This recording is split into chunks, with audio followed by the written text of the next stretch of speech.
recebi uma pergunta aqui no Superchat e que tem um tema muito importante que eu vinha querendo trabalhar com vocês e eu acho que essa é a oportunidade perfeita.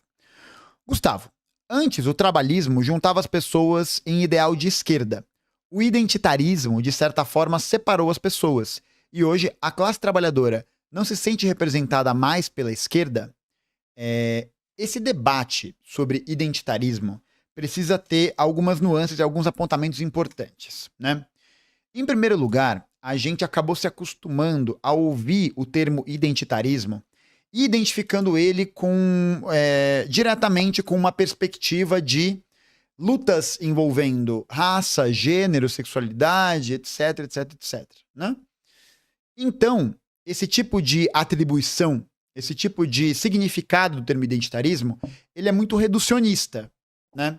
Porque ele tenta vender a ideia de que o combate a essas questões, de alguma maneira, apaga o verdadeiro, entre muitas aspas, né, combate que deve ser feito no campo da luta política, que é o campo econômico, que é o campo do trabalhador, né?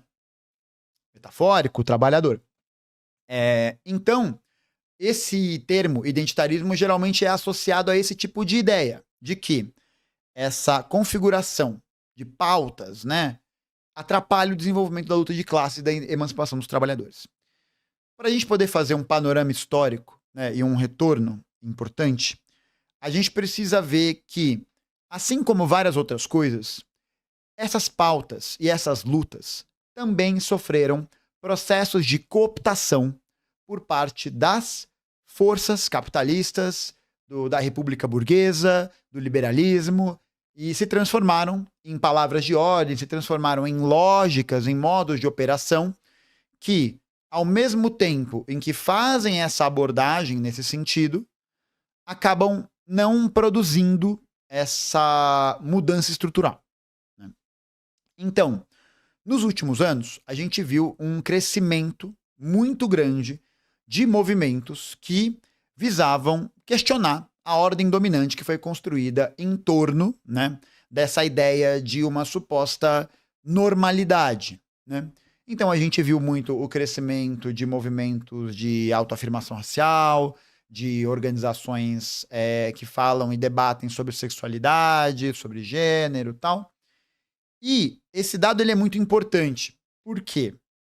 Porque da mesma maneira como a história ela vai passando, né, ao longo do tempo por mudanças e a maneira de como essa luta se organiza na realidade no presente também muda, isso vale para esse contexto, né?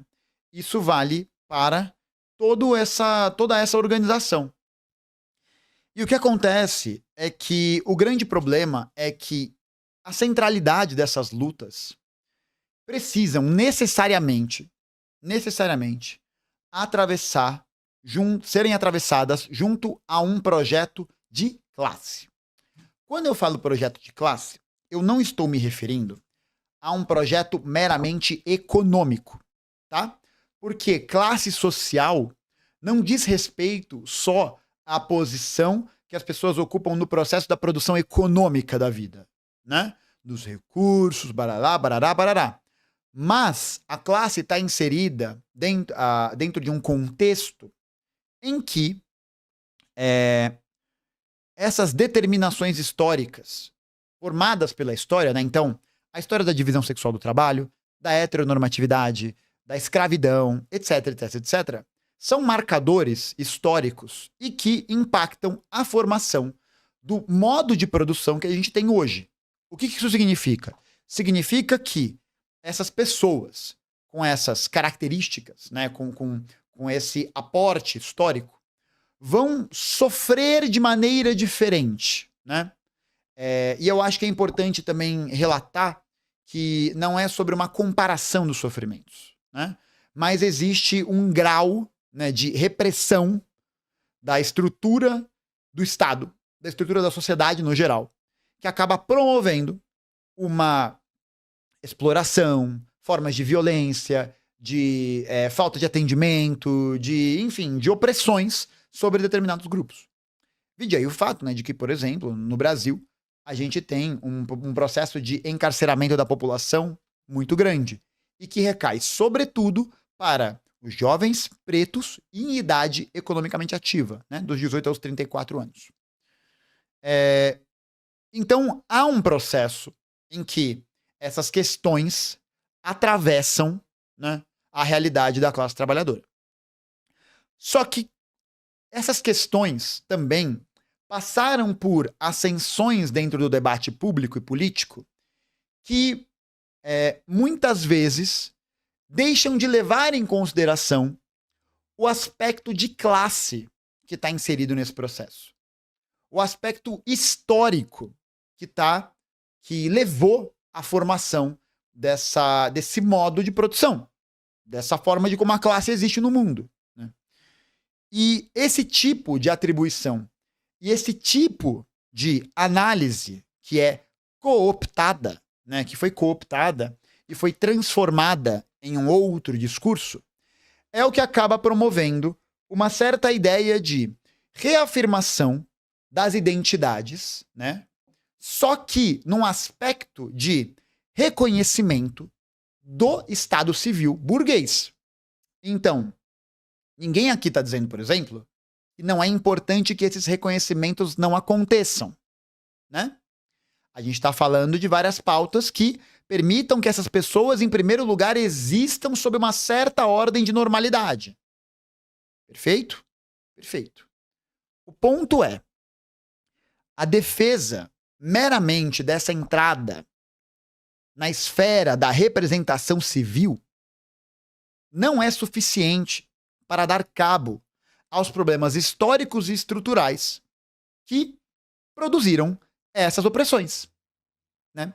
Ou seja, para que você faça um combate efetivo às raízes daquilo que produziu essas diferenciações e que produziu, portanto, uma sociedade organizada e que oprime sistematicamente esses grupos, né, de trabalhadores, né, porque tem burguesia negra, porque tem burguesia LGBT, tem mulheres burguesas também, tá ligado? Então, esse tipo de combate, para ser efetivo, ele tem que acompanhar também um processo de combate a essa estrutura que produziu esse tipo de fenômeno, né? E é por isso que a gente vê, por exemplo, um fenômeno como Jojo Todinho, né? Porra, pra mim, assim, é o mais categórico, que há um reconhecimento daquela mulher, uma mulher preta, e que é uma mulher preta de direita, né? E que se vê nessa posição junto aos interesses e à organização de uma determinada classe social. E do qual eu não sei se ela faz parte. Eu não sei se a Jojo Todinho é uma mulher burguesa. Eu não sei. Eu acho que não. Tá? Eu acho que não. Mas há um processo de fomento, de iniciativa, de tentativa de reconhecimento dessas pessoas em cargos de poder. Então, se você não tem um combate que é feito dentro do campo para o incremento da luta de classes, é isso que vai acontecer. É isso que acontece, né? Para mim, essa ideia de identitarismo pode ser melhor conceituada como uma ideia que dá um caráter abstrato a essas identificações. Abstrato porque não faz uma retomada histórica no sentido da crítica ao sistema produtivo, né? Então a gente está falando de um reconhecimento civil, que é muito importante, um reconhecimento de imagens, de produções, né? Disso, das pessoas se verem, né? As pessoas se verem dentro daquela realidade, né? Se verem dentro daquele processo. Mas isso é claramente cooptado por vários setores da direita, do liberalismo, né? Por quê?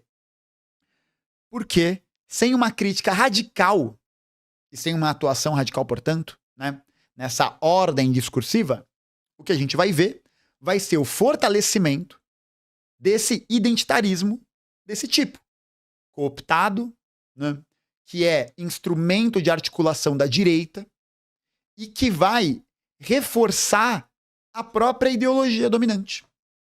Querem um dado muito interessante? Ao mesmo tempo em que a gente tem um pânico moral que é usado por determinados setores da direita, como é o caso, por exemplo, do Lucas Pavanato, né, o vereador eleito aqui em São Paulo, e que está falando de proibir banheiro trans, pânico trans, cultura anti-woke e tal, essa parada que é a parada mais reacionária que tem. Ao mesmo tempo em que isso acontece, né, e essa é a ponta de lança do reacionarismo, o Brasil, nesse ano, nessas últimas eleições municipais, elegeu 26 pessoas trans, sendo 25 mulheres trans e um homem trans e 25 mulheres trans ou travestis. E quando a gente vai olhar para essas candidaturas, né, que foram eleitas, a gente vai perceber a presença de muitos partidos de direita nesse cenário. Como, por exemplo, o PSD, o MDB, o PTB, o Solidariedade, o Podemos, o PR, o Cidadania, etc, etc, etc.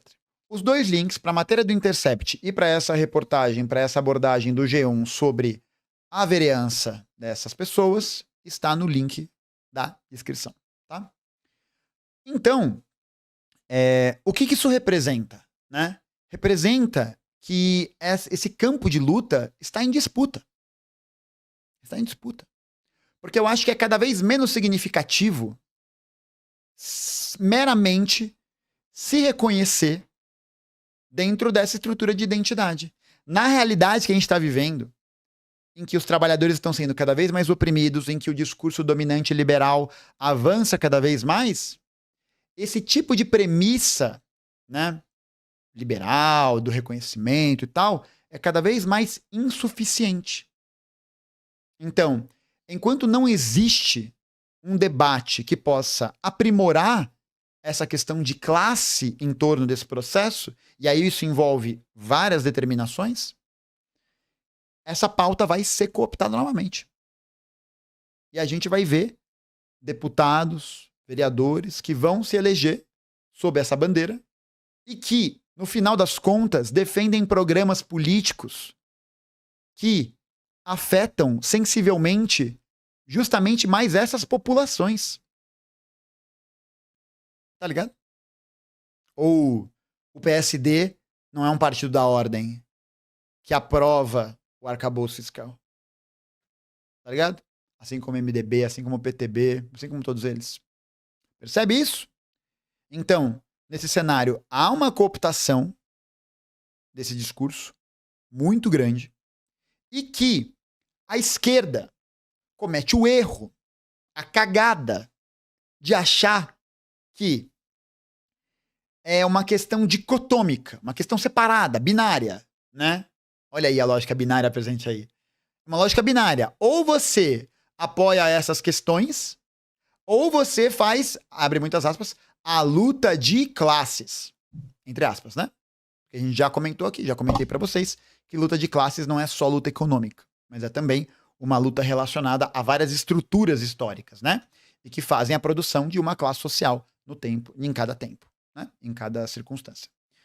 Então, diante dessa dicotomia, dessa binariedade, né, não existe hegemonicamente hoje um discurso que faça, por exemplo, um debate a respeito das condições concretas de trabalho, de vida, de moradia, de coisas que estão inseridas dentro do contexto da luta de classes.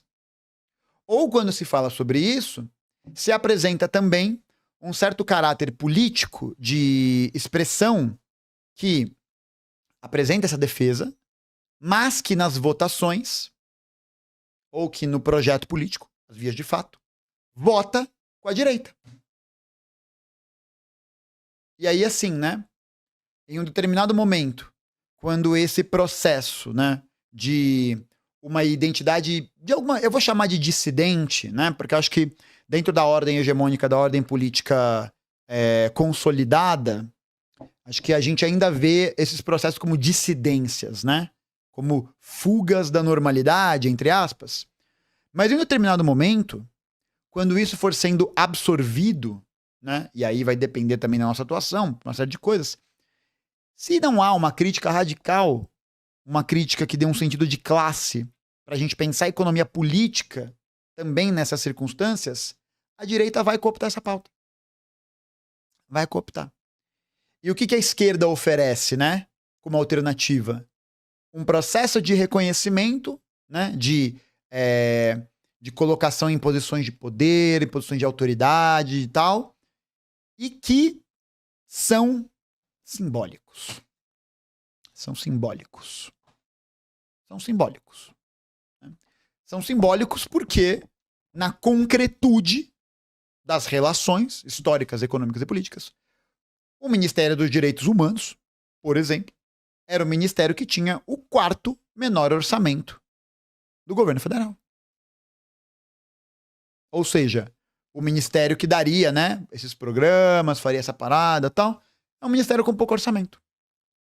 E a gente não precisa nem falar também, né, do suposto envolvimento do próprio ministro Silvio Almeida nas acusações de assédio sexual. Então, tipo, percebe o problema disso? Vocês conseguem perceber o problema disso? O problema não é a pauta trans, não é a pauta racial, o feminismo, não é isso. A questão não é essa. A questão é que a gente precisa dar um sentido político para essas pautas que levem a uma movimentação da luta de classes e não só desse reconhecimento que muitas vezes é abstrato. Que, veja bem, né? Que é importante, como eu estou dizendo aqui várias vezes. Ele é muito importante. Porque ele significa a humanização mínima, né? A questão é que não passa disso. A questão é que não passa disso. O que a esquerda hoje oferece não passa disso. É um processo de participação institucional, participação dentro dos mecanismos republicanos, mas que continuam estruturalmente ligados à reprodução do mundo capitalista. E olha só que interessante, né? Das 967 candidaturas trans registradas esse ano no TSE, várias estão inseridas em coligações com o PP, o PL, União Brasil, Republicanos, PSD, MDB. Ou seja, né, a representatividade por si só não basta. Porque dentro de uma ordem em que essa representatividade é o objetivo final, você vai, beleza, ter um representante daquela comunidade, daquele setor da sociedade. E o que ele vai propor? Qual que é o projeto político por trás daquilo? Né? E o problema é que a esquerda não oferece uma alternativa concreta de projeto político para a mudança disso. Nesse sentido, a ideologia dominante, né, os partidos de direita da ordem capitalista, vão conseguir cooptar essas pessoas para reforçar o seu projeto.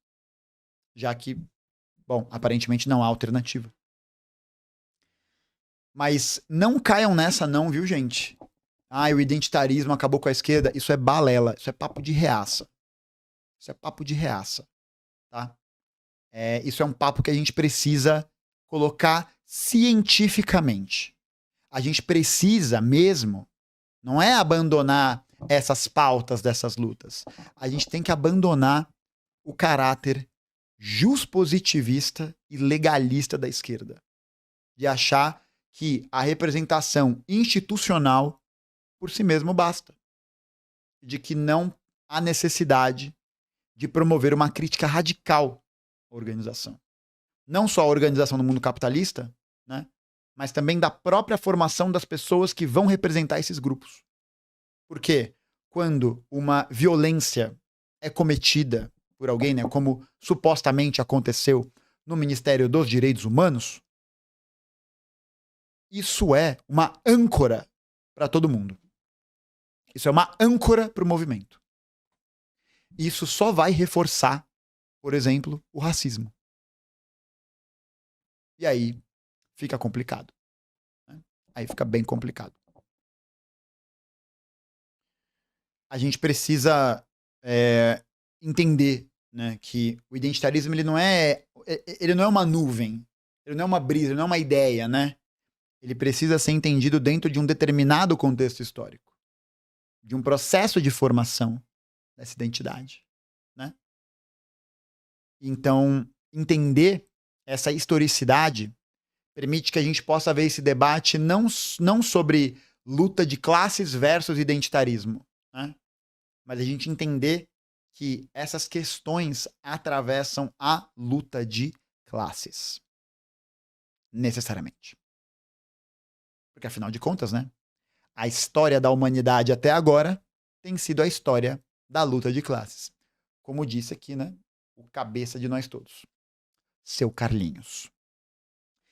E para poder também dialogar e debater sobre isso, eu e o Eribaldo Maia, vocês já conhecem, né? Já veio aqui no canal, tal, amigo de longa data, estamos organizando uma nova turma do nosso grupo de estudos e de debate sobre as armadilhas do identitarismo, em que a gente vai construir um pouco mais essa gênese histórica e também essa atuação, né, que esses grupos vão ter, que essa cooptação vai ter, e como eles atuam na realidade brasileira. Tá bom?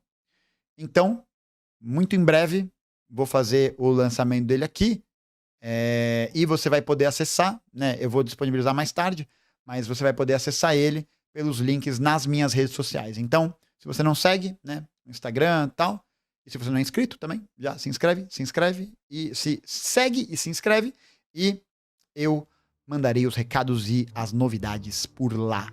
Demorou? É isso que eu tinha para dizer. Valeu.